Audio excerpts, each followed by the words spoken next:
Hi everyone, my name is Leanne and today I am bringing you a little insight to my reading statistics for the year so far. If you love stats, if you love percentages, then stick around. There are three main things I want to talk about in relation to the first 6 months of my reading year, and then I'll get into some slightly smaller, kind of less important statistics that are just kind of interesting to look at. The first thing I want to talk about is my physical TBR. Now, at the start of the year, I said I wanted to get my physical TBR to below 100 books, and I thought this would be super manageable because my physical TBR was 147 books. In 2020 so far, I have read 86 books.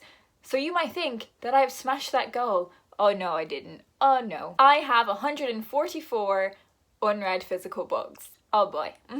It's still possible. That is still achievable. I can still get my TBR below 100 books this year. I can do it. I've read a lot more books digitally this year than I normally do. So I have read 19 digital books and 67 physical books this year. I think in 2019 I read 10 digital books throughout the whole year. A slightly more in-depth breakdown to where I got these books from. So one of the books that I read was an ebook that I had just bought for myself. 9 of them, so about 10%, were audiobook. The bulk of my reading was physical books that I had bought, so 37 books or 43%. 15 books were books that I got from work. 9 books were books that I'd got from other publishers. 3 of the books were books that I got in book swap. Book swaps are a big factor in why I think I've acquired so many books this year. There was one physical book that I borrowed from the library, and 10% of my reading, or 9 books, in 2020 were e-arcs. Now, I never imagined I would go back to NetGalley. If you don't know, NetGalley is a reviewing platform where publishers can send reviewers, bloggers, vloggers, digital copies of upcoming releases so that they can get reviews. This became really important during lockdown because publishers weren't able to send out physical proofs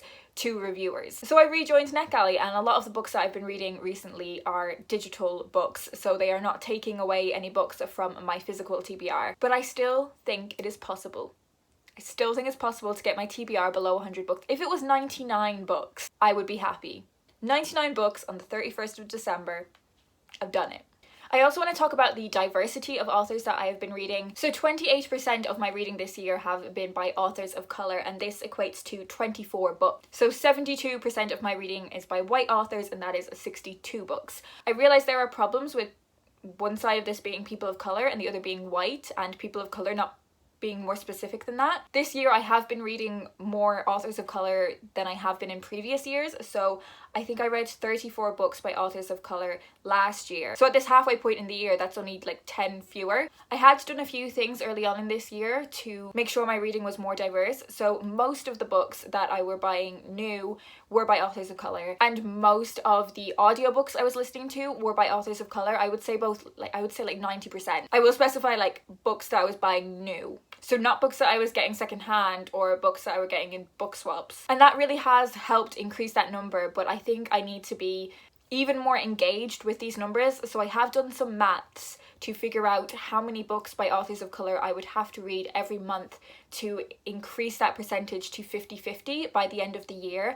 And I really want to hit those numbers every month. I'm not sure if this is the best way to do it, because it's something I've not wanted to do in previous years because it felt like it led to a bit of tokenism, but quite frankly, me not setting a kind of strict goal, I was increasing the percentage of authors of colour I was reading minimally. So I think something a bit more drastic is needed to up those numbers in a much more significant way. It's something I've done with like non-fiction books and short story collections, you know.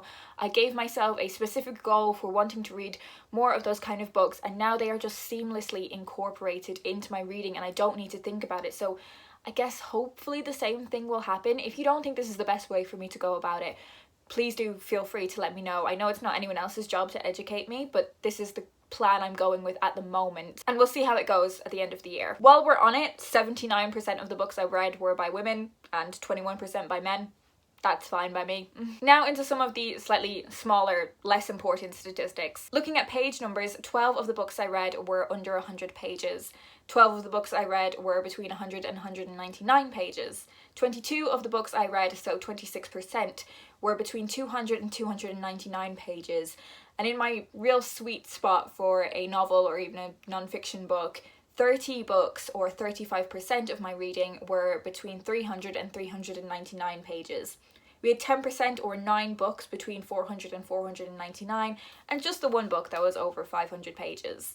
That's fine. I'm completely okay with that. In terms of publication dates, and I'm talking about the dates that these books were originally published in, so not a particular edition of this book. 18 of the books I read, so around about a fifth of my reading, were books that came out this year in 2020. 24 of the books, or 28%, came out in 2019. We then dipped down to 8%, or 7 books, for 2018. The bulk of my reading, and this was something that surprised me, I don't have any problem with it, but it was just something that surprised me, 29%, or 25 books, were published between 2000 and 2017. So that's good, I'm reading backlist books, I'm happy about that. 7 books were published between 1945 and 99. 3 of the books I read were published between 1900 and 1944. 1 book was published in the 19th century and nothing earlier than that. In terms of book types, I read 60 novels so far this year. I read 5 books of poetry, 10 books of non-fiction, 7 short story collections, and 4 picture books or graphic novels. In terms of my reading pace so far, I read 16 books in January, 14 in February, 16 in March, and 16 in April, 14 in May. So that was very consistent. It was either 14 or 16 books every month until we got to June and I slumped down to 10, and 3 of those were children's picture books. June was a super slumpy month for me. I think everything just kind of going on in my life, and there's a lot of stuff going on in everyone's life at the moment. I just didn't really want to sit down with a book, which I found really strange. It was taking me a long time to read things. And so while I've read 86 books this year, and that would suggest I'm on track to have one of my biggest reading years ever, if not the biggest reading year ever in terms of quantity, I do think I'm going to slow down a little bit.